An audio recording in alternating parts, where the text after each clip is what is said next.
Hello, welcome. I am Dan Schmidt. Thank you for joining us for the Deer Talk Now podcast, coming at you every Thursday. We appreciate you joining our podcast, a solo podcast coming at you today by yours truly.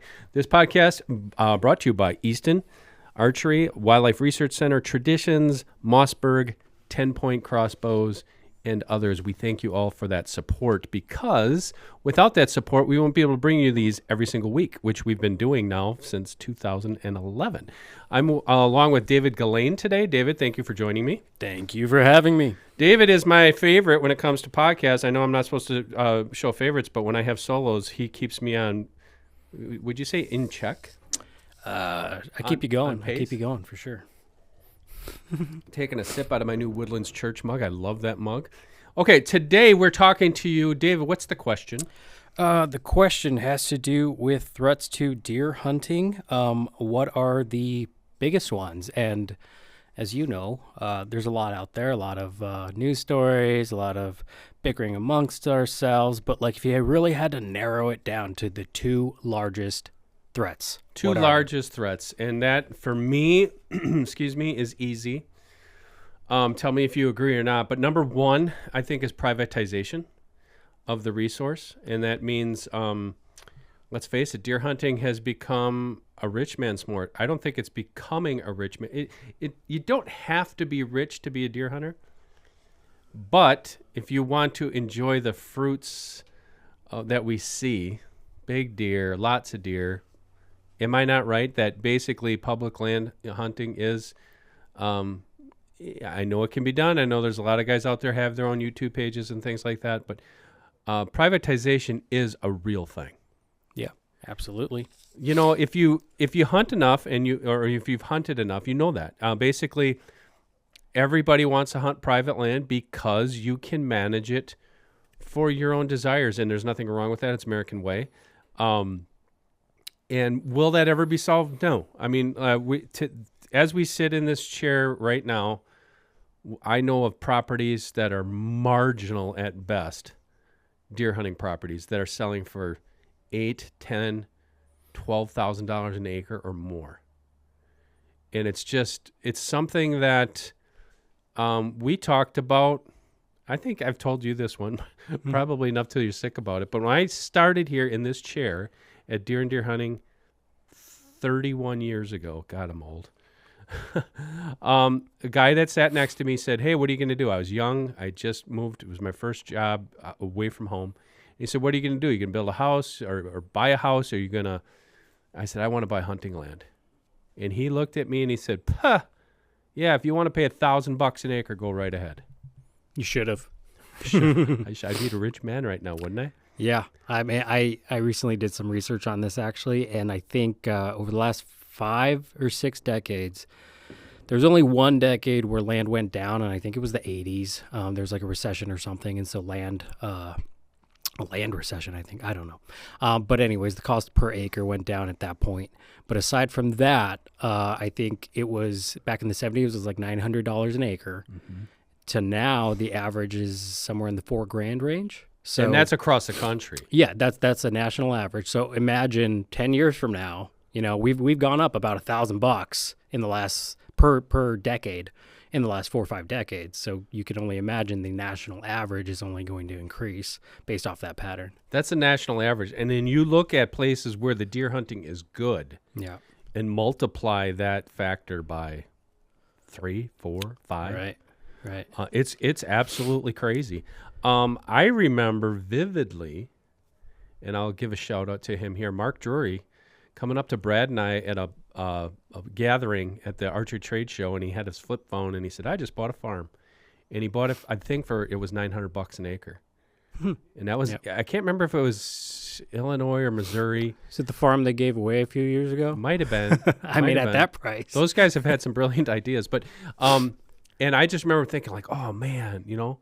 And now you look at those same areas where the deer hunting is phenomenal. The prices are up, and that is a threat. And that is something I think that is a threat that actually both things in my answers here are threats that aren't going to go away. Right. I mean, and you know what?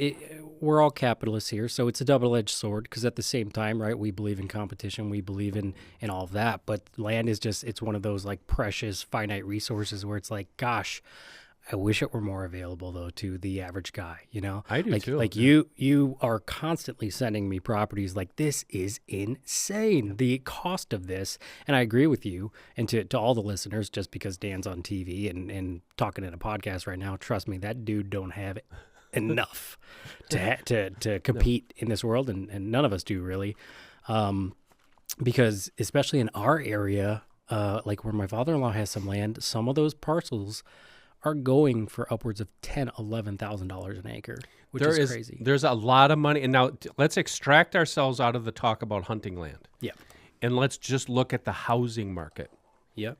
Because if you are in the business of if you're in the market at all to buy a house, you know that this is crazy.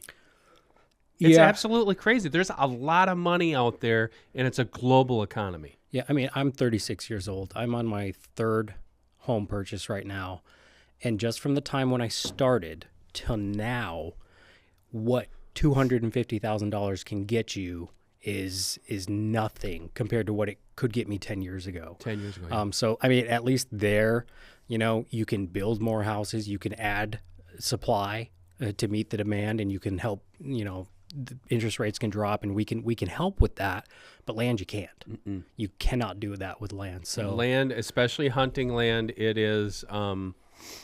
There's only so much of it. There's only so much good quality of it. Yep.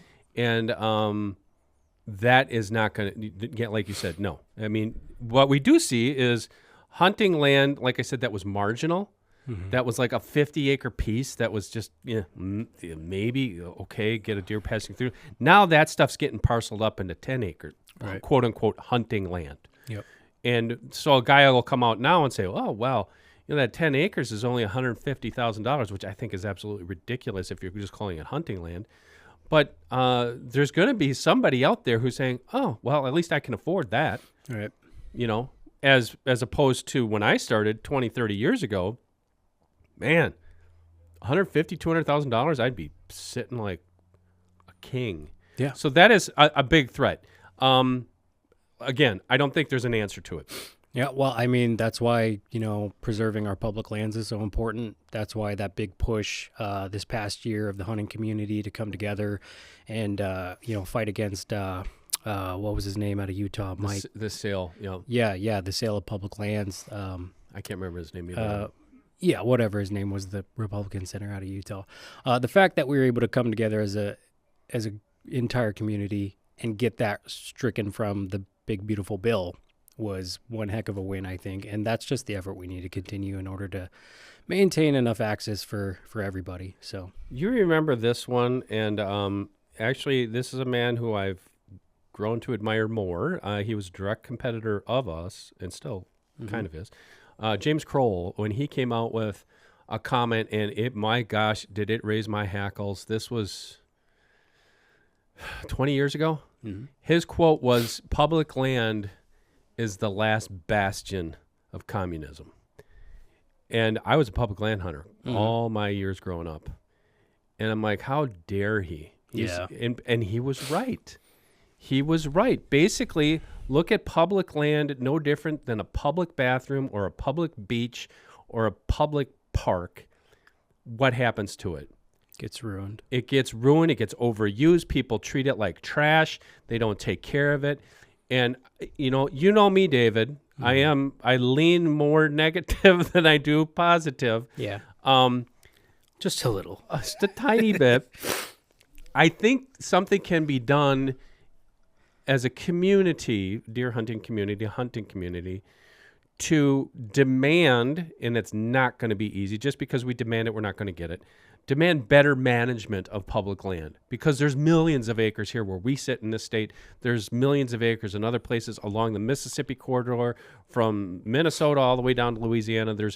There's millions of acres that could be managed better for better hunting opportunities.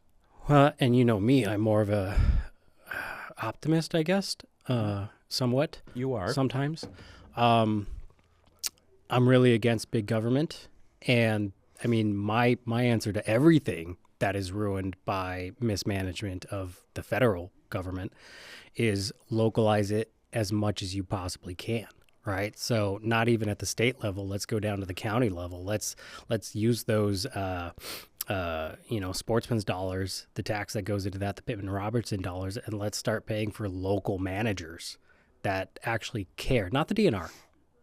Not the DNR. Perfect segue. Somebody else. I did not ask for this segue. David just threw me not even a softball. It was a perfect segue. Number 2 biggest threat to hunting.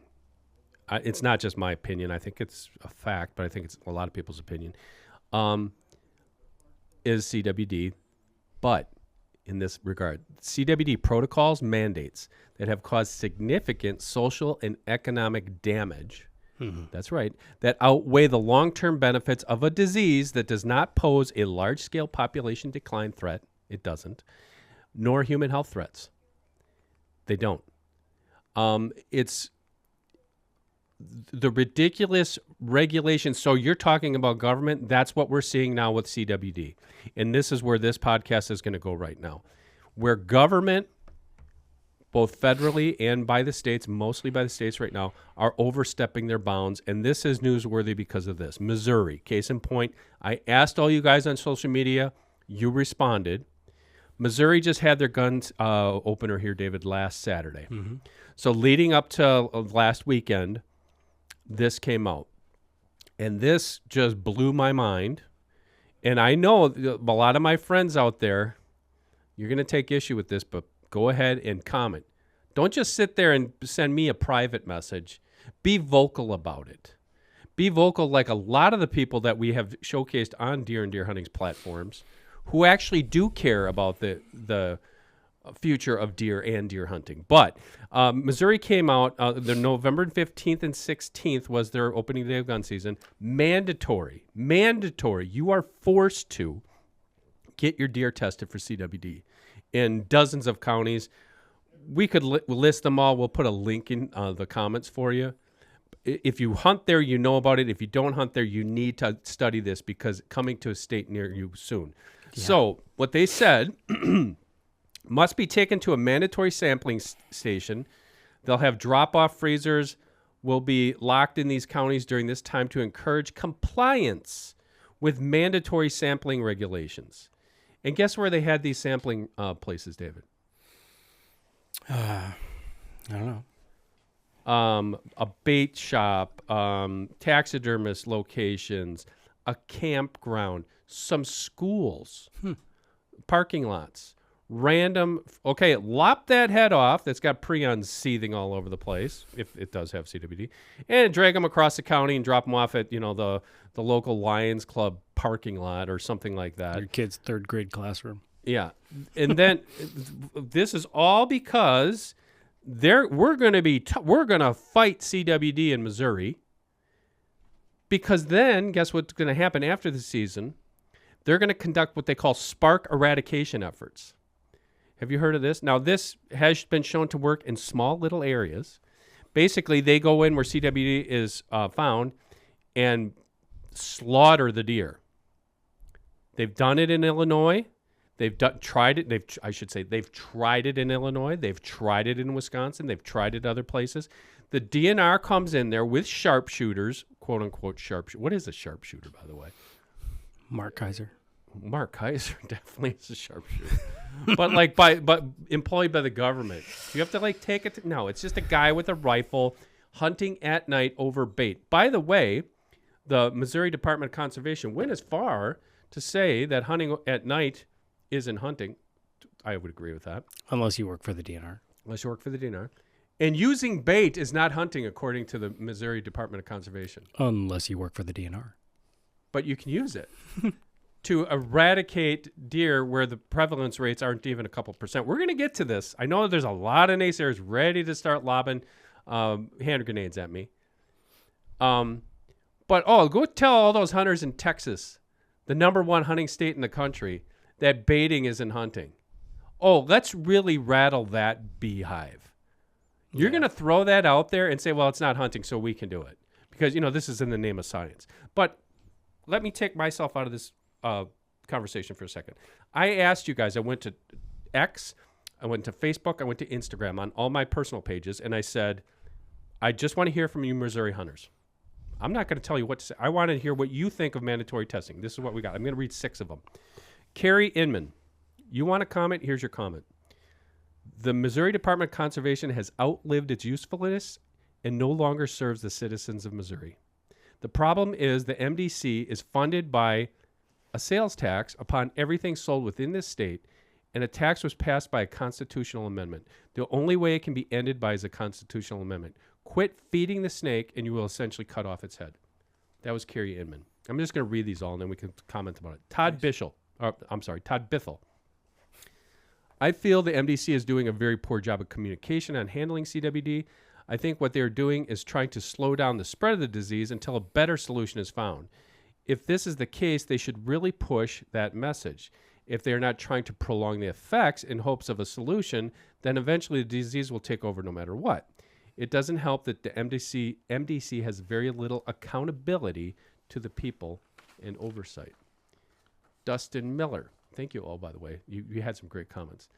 Out of the hunters I know, Dustin Miller says, nobody has seen a deer with CWD in person or on camera. And for sure, none of us will take a deer to be checked out of fear the MDC will come in and slaughter the deer on our lands and find the results that they want. I haven't heard from a single hunter who believes this is a threat to our herds. 2 main concerns for us are EHD, epizootic hemorrhagic disease, and the Missouri Department of Conservation. Wow. Wayne, I'm sorry, Wayne, I'm going to butcher your name. Wayne Imicus. As a Missouri resident in a CWD county, I am not allowed to have any feed or minerals except during the CWD kill-off, which will happen in February and March, when I am allowed to dump all the corn I can afford to bait them. Now, if the feed spreads the disease, why doesn't it spread during that time? They will even come pick up the deer that are killed, and a processor will grind it all up, and I can pick it up if it doesn't test positive. By the way, I got to cut his comment off, and I'll get back to it. They will allow you to have your deer tested. Obviously, you can have your deer tested, but it's about a 4-month turnaround. So get that deer processed, put it in your freezer for 4 months, yes or no, if you want to eat it. We're going to get into that for a minute. It's just ridiculous.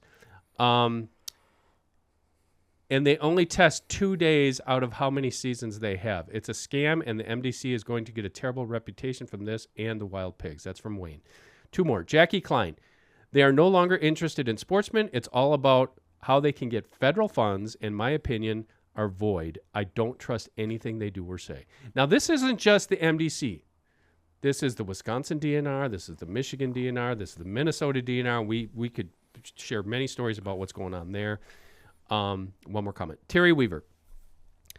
This state departments are money-making machines that no longer want to focus on conservation. They want to focus on dollars. They quit maintaining roads. They've quit stocking local lakes. They quit trying to preserve anything. All they do now is sell timber and collect money from permits, permit sales, land leases, etc. that we own. Then they slap us in the face using night vision corn piles, and shooting deer in March. Everything we get in trouble for becomes their tactic. That's crazy. So those are I'd say the 6 top comments I got. One thing I'd like to add to that, it's not just Missouri. This happened in Illinois probably almost 15 years ago when they panicked about CWD. And in those stories that you heard probably were true. I asked very close sources on this. Did they go on private property and shoot deer? Because that's what people are worried about. They're saying, well, it's voluntary if you want to let these quote-unquote sharpshooters come on your land.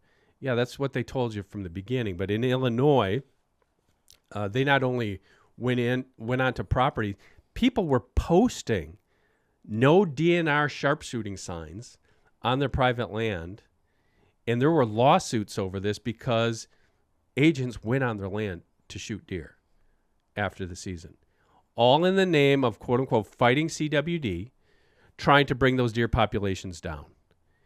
And, I could give you example after example. Now, somebody's going to come along and say, well, in Wisconsin, they've got, they've got high incidence rates in Richland County. Well, out of the 1,400 deer they surveyed, there are some high incidence rates there. But guess what? The Wisconsin population did, David? Deer Talk Now is brought to you by Mossberg. Mossberg has been supplying American hunters with quality firearms for over 100 years. Over the years, they've upheld their commitment to innovation by creating a handful of firearms that have shaped the way we hunt today. For more information, visit mossberg.com. According to the DNR, in 2023, we had 1.09 million deer. Last year, we had 1.3 million deer. And this year, we have 1.9 million deer. Does that not seem ridiculous to you that, again, people say, well, Dan, at least they're doing something. Are they? Right. They're spending upwards of $200 million a year across the country to sample, collect, dispose of deer that are killed, and staffing. $200 million. Well, here's my thoughts on it. And you can educate me if I'm wrong here, because I don't know everything about the DNR, how they're funded, et cetera. But that you know of, is anybody following the money? Is anybody figuring out? Because to me, yes, is CWD real? Sure. Is climate change real? Maybe. I would make the bold statement that CWD is the hunting community's climate change, meaning a bunch of lobbying dollars, controlling policy, essentially trying to, eradicate other points of view. Because the CWD regulations aren't just hurting, your ability to deer hunt or to do it freely or to, maintain your property just for yourself and keep the DNR off of it. It's damaging the entire community. It's wiping out meat processing businesses across the nation. Like I have nowhere to take my meat now. I do a lot of it myself, sure, but there's some people do it better. I like to have those options, and they're going away because of this. So do you think there is a bigger nefarious entity that is pushing this?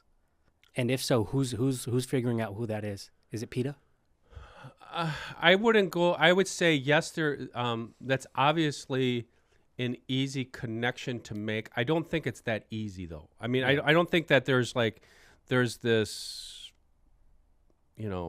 lurking in the background pushing this. Mm-hmm. But there's certainly nobody stepping forward other than us within the community, right, saying this is ridiculous. And your analogy, David, is a good one.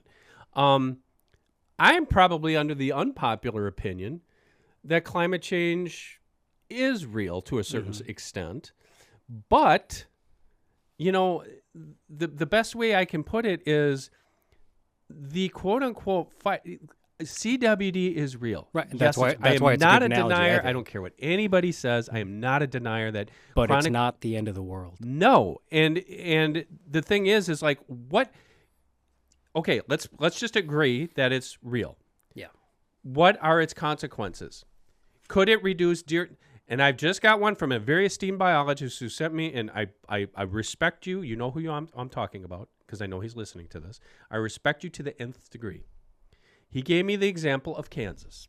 Western Kansas, there are high incidences of CWD, in an area approximately 17,000 acres, which is about a third the size of the county that you and I sit in right now. Mm-hmm. Now, he pines for the days of when he used to hunt there, and they had deer densities of 120 deer per square mile plus. Number one, stop. Has anybody ever looked at that QDM map that came out about 20 years ago? And everything we've learned from the likes of Keith McCaffrey from Wisconsin, John Ozoga from Michigan, other esteemed biologists over the years, that the best deer habitat, everybody thinks they live on the best. The best deer habitat in America can support 35 deer per square mile, healthy. And they were hunting properties that were 4 times that size. Now they're down to single digits. That's that. I said when they were pushing the whole QDM mantra 20 years ago, I hunted Bayfield County, Wisconsin, which naturally had, natural deer densities were 6 to 15 on a good day. I said people are going to scream unbelievable when they realize what 35 deer per square mile is in an area that's got 120. But let me wash that aside. Kansas, okay, that's an example. Well, you say that it's not widespread. We know of a place in Kansas. We know of a place in Arkansas, smaller areas. We know of some areas of the hot zones in Wisconsin. And we know of a very small study in western Wyoming where there probably aren't even supposed to be hardly any whitetails, that it has affected whitetail reproduction there. We also have learned in areas where it affects age classes. But that's it. And then this whole other thing about human health concerns is so far-fetched. That's where I think we're going. Right. They're going to keep looking and looking and looking, and that could be the ominous figure that's lurking in the background that's going to take this and run with it, because they have already scared. The headline in the Milwaukee Journal this week, our gun season's coming up Saturday. Well, the deer population is skyrocketing and hunting harvest is going down. Have you ever wondered why? Because you're an avid hunter. I'm an avid hunter. Brad's an avid hunter. Mark Kaiser, Steve Bartilla. We're going to hunt no matter what. Mm-hmm. But there's another side of that coin. If you scare the crap out of enough non-hunting people who are connected to hunters, a.k.a. they're venison eaters, they're not going to eat it.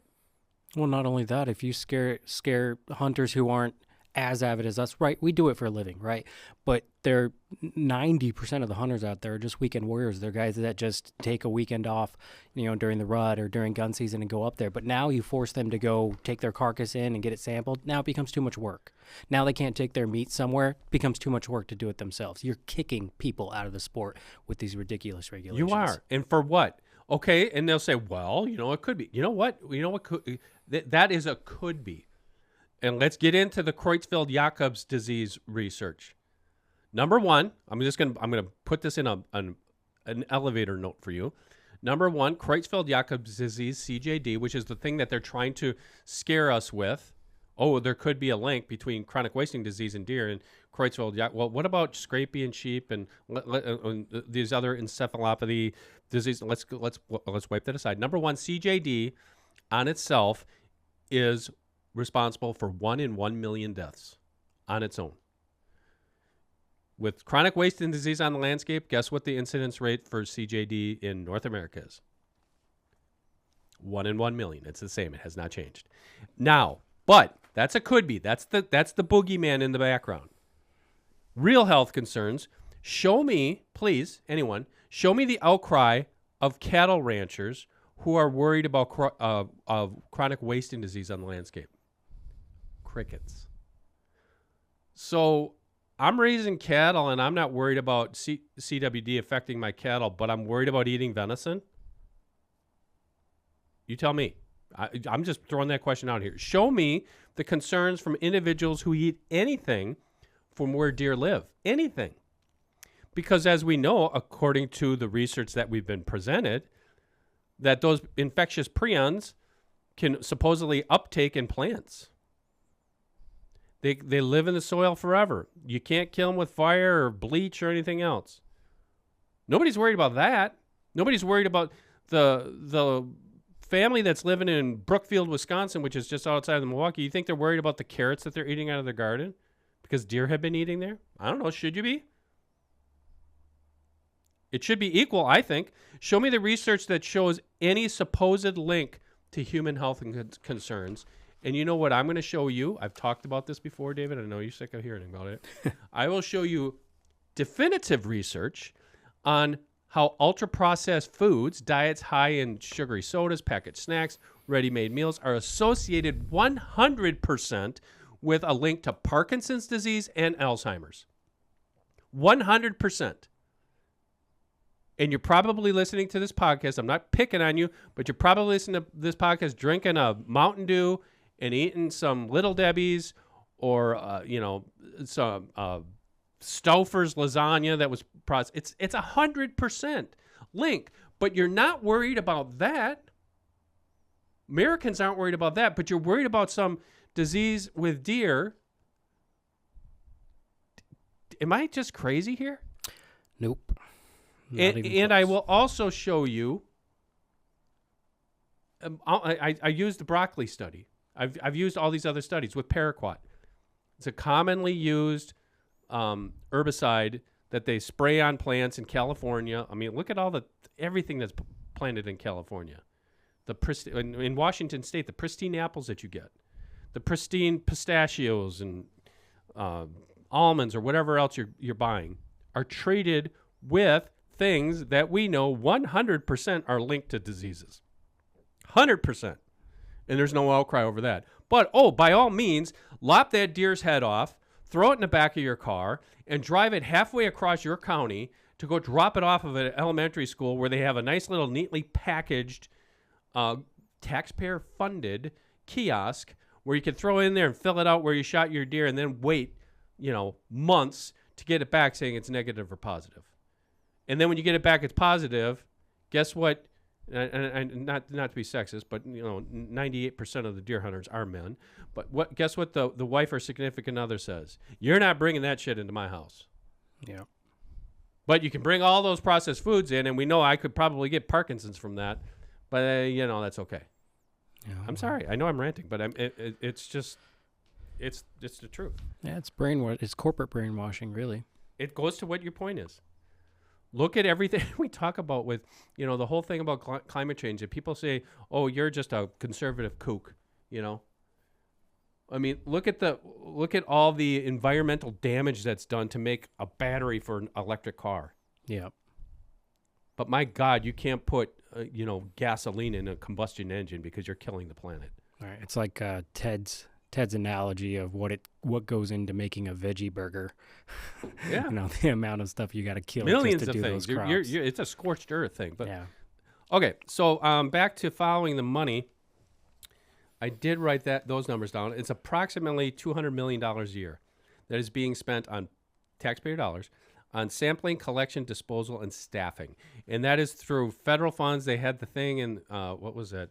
Was that part of the big, beautiful bill or whatever? The $70 million came from the feds. And then each state, depending upon the state, is spending, some of the lower states, $500,000. Wisconsin's $3.6 million. And I'm supposed to believe somebody, I know they're just doing their jobs.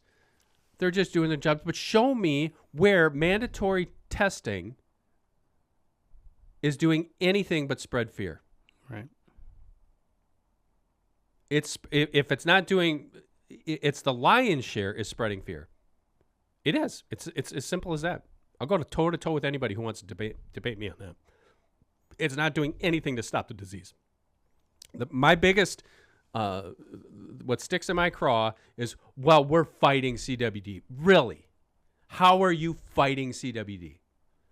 By scaring the living crap out of everybody that, and levying that threat. This is no different. I'm sorry, David.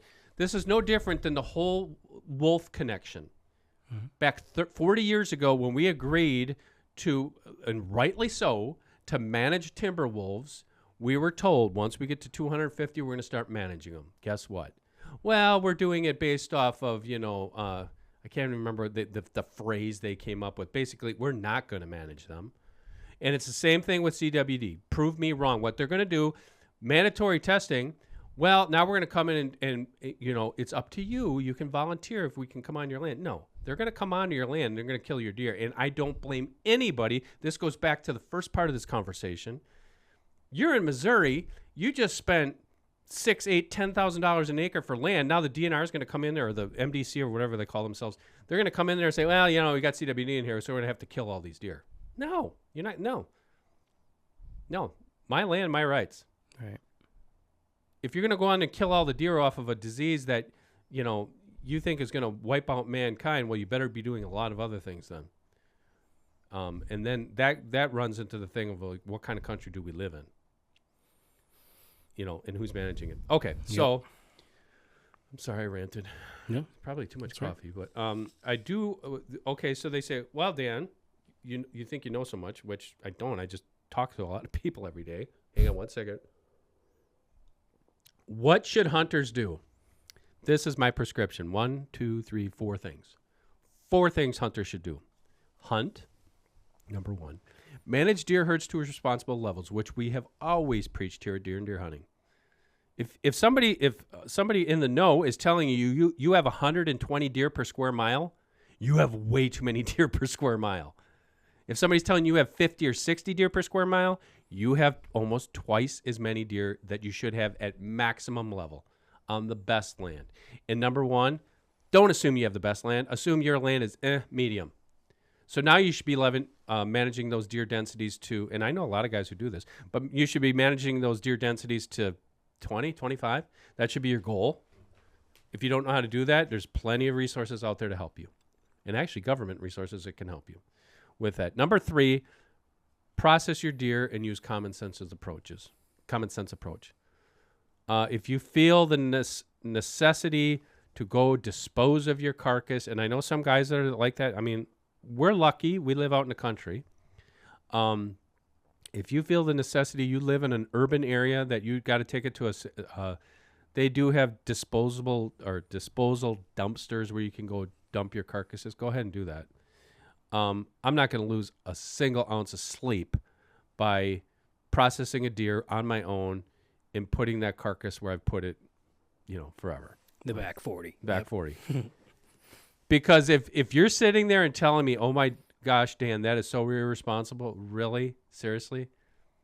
There's 48,000 deer killed on my state's highways every year. That's just the ones that are reported. So let's calculate that. Let's multiply that by probably 5. There's a couple 100,000 deer that are killed by cars. What happens to those carcasses? Yeah. Turkey vultures are eating them, possums, eagles, raccoons, coyotes, wolves. If you think you're saving anything by running your carcass, like I said, you do you, but process your deer in a common sense approach. And number 4, enjoy venison. Would you ever eat venison if you knew it had CWD?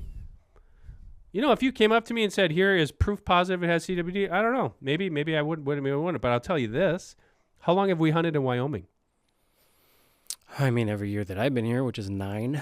And then a couple years before that. So 12 to 15 years. Mm-hmm. I've eaten venison from Wyoming, and that's the epicenter of CWD for 15 years. Well, tastes good. Yeah, if I develop CJD in a few years, you can say I told you so. But, I know people out there. I know the study, they did a 50-year study in that endemic area.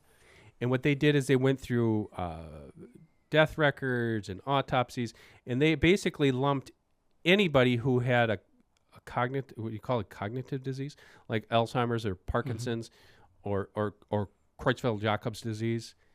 And this was a scientific study. At the end of the study, they said the incidence of CJD was, guess what it was, David? 1 in a million. 1 in a million. 1 in a million.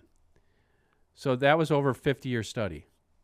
So I have a 1 in a million chance of getting CJD, which is only a handful of people in the United States every year. By just it's called random CJD or variant. You'd have to look it up for me. And if I live in an area that is infected with CWD, I have 1 in a million. I'm going to enjoy venison. I'm not going to worry about it. And that's not being dismissive. I'm being realistic. Right. I'm not driving my truck with a face mask by myself. Is the way, and that is a perfect example. I see a lot of these regulations or these mandates are people driving in their vehicles alone with wearing a face mask, worrying about something that's not certainly They're not passing it on there, and they're not getting killed by it. And it's the same thing here. That's the way. And they're driving to McDonald's too. By Yes, the way. and they're driving to go, and or they're eating the processed foods that can Yeah. cause 100% link to Yep. all these diseases, anyways. So I'm not a denier. You guys can call me a denier all you want. I am a realist. On this part, I am optimistic. What should I say about chronic wasting disease? I think we should be spending money studying it, but I think the research should be on the disease itself. There's people in our industry saying, "Wow, we got to fight it. We got to stamp it out." You're not doing that. You're not doing that. And I'm not just giving up in the fourth quarter, and I'm losing 63-0. I'm being realistic before this game even starts. Is you got to look at what are the consequences more are the fear that is being spun throughout America and not just in the hunting industry. It is every story we see about zombie deer disease, they have a picture of an elk or a red stag. They don't even know what a whitetail is. And if whoever's manning that news desk is running that story out, and that's going to, Bob and Sally, who aren't hunters, who live in the suburbs of Chicago, oh my gosh, yes, those whitetails, they've got this 100% fatal disease. It's 100%. It kills them no matter what if they get it. Yeah, we know that. Same thing with scrapie. Same thing with the one that kills squirrels and monkeys and other things. It's a brain disease. Same thing with Alzheimer's or Parkinson's eventually, unfortunately. But there's not a connection. Okay, I'm stepping off the soapbox. Did I miss anything? I don't think so. I think we nailed that. Yeah, well, I mean, we could talk about all this forever and ever. We can get into, responsible journalism. That's a big deal these days. Oh, yeah. I've worked in some of those media outlets, and I can tell you, good people, but they just don't care nowadays in the internet age. It's all about clickbait. That's where you get that zombie deer disease crap unfortunately, going on. and that is true. I grew up old school. You know that. I went to a accredited journalism program, and a lot of the journalism we see today, we saw it this morning on a different topic, where the people were just completely unaware of the consequences of putting out false stories. Yep. I don't think they're even unaware of it. I think they're willfully ignorant of it. That's a better phrase. I think they know it, but they want the views, they want the clicks, they want the follows, and they're willing to hurt for it. Yeah, it's basically I'm doing my job. I could care less about chronic wasting disease, but you know what? That might get me an extra 20,000 impressions today, and that my job is hinged on that. That is the truth. Yep. That is the truth. And people think, that was a myth when the president was calling out news organizations for being fake news. That's what he meant, is that your intentions weren't. I'm not saying this isn't every situation. I'm saying there is a lot of it. Back in the day, you didn't see hardly any of it. No, I mean, there's a lot of journalists out there with integrity still, but the system as a whole, how it's operated, how it's ran, the entire system has just become about beating, your other 4 local news stations in ratings and in clicks and follows and whatnot. So they just succumb to that naturally now. I don't think they even think about it half the time. There was actually a point that is a good closing point right there, David, was this was the point here. Richland County, Wisconsin, very deer heavy. It has been. It's historic. It's down west of Madison. They have a high incidence rates in the reporting for chronic wasting disease. In some parts of the county, 30% of the deer tested, and it's a small sample size, but okay, I'll give them that. A high incidence rates, and some have, bemoaned the fact that there's these high incidence rates, yet fewer than 6% of the people tested their deer. So that should give you some insight right there. Is that I think most people see through it. I think most people, most hunters anyways, see through it. Now, the flip side, they'd say, well, they're just ignorant. They'd be testing. No, I think they've seen through the BS. Think they've seen through the apocalypse now message that is being sent by mandatory testing. Hang on to your meat until you're not going to do that. If I want to hunt and eat venison, leave me alone. Right. Okay. That's my closing thought there. Amen. So I'm going to close on that. And I'm also going to tell people we don't have a lot of these. So get one. It's $11.50 only, delivered to your door. That's the new 2026 whitetail calendar. We've been doing this since 1992.